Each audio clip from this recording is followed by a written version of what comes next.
みんなこんにちはべ、キャベさんにゃべよ。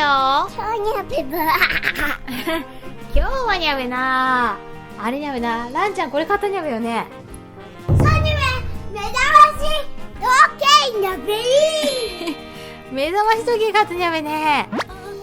にゃべ、これどうして買ったにゃべ。6時に起きられる。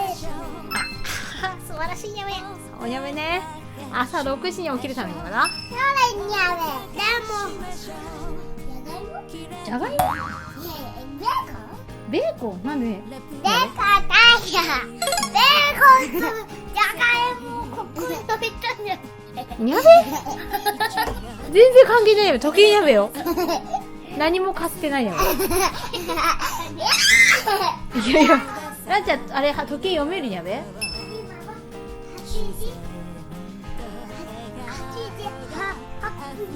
ああ、すごいにゃべね。そうそうそうにゃべ、そうにゃべ。じゃあこれ時計の練習もしてこにゃべな。にゃべどうしたにゃべ。にゃべちょっと止めてにゃべ。鳴らさないにゃべ。いいことってそれにゃべ。いや、よくわからない。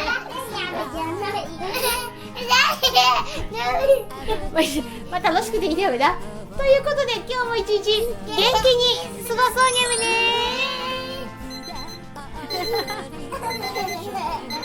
にゃべ